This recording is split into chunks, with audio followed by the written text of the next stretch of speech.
And to discuss this further, I'm joined in the studio once again by Courtney Keeley. You briefly touch upon organized crime in the report. How is the PKK linked to organized crime according to the Turkish authorities? Everyone's linked to organized crime who's at this point a narco-terrorist or involved in global terrorism.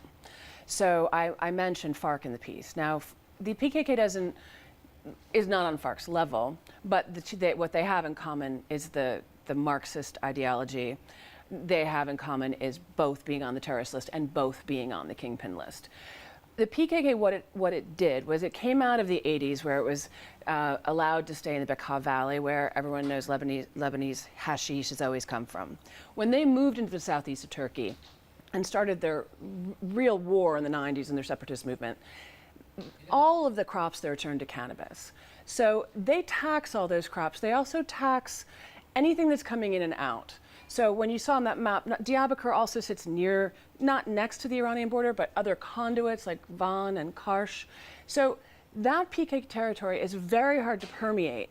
They can not only tax the farmers or be involved in low-level cultivation, but they can be taxing and moving it. And they have been involved over the decades in wholesale smuggling.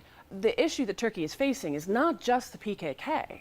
It's that everything has changed. I mean, if you looked at the 90s and the PKK, that was one fight, one narco-terrorism fight. But what you have now with the destabilization of Syria and Iraq, countries coming in, countries that are running things in from the Balkans and from Europe, the mass production of synthetics. Turkey is fighting a battle on all of its borders and in the air.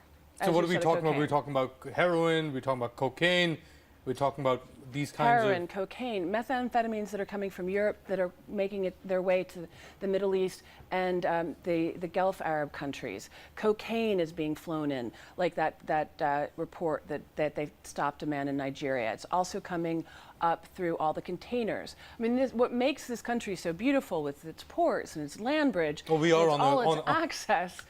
All of these are ways for people to move drugs. You mentioned FARC in your report briefly as well. A slight difference there, whereas FARC was, producing cocaine and cultivating the crops as well. The PKK gets its money from transit. Yes, from taxing, from smuggling.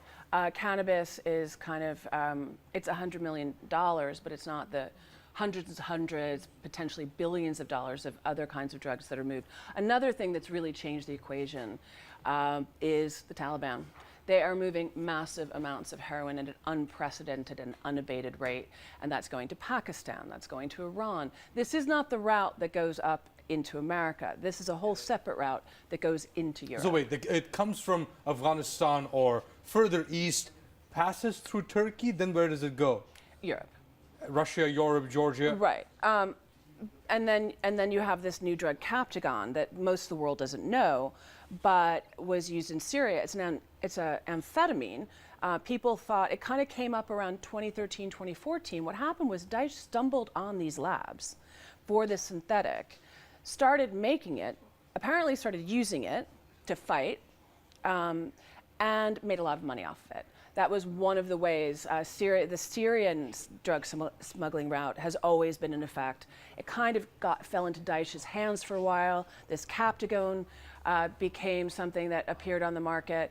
It has a big market for the Middle East. Also in Bulgaria, chemists are producing it and sending it through this way.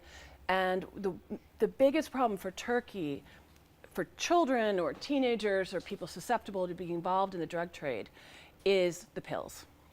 Because they're cheap, they're easy, they're just in your hand.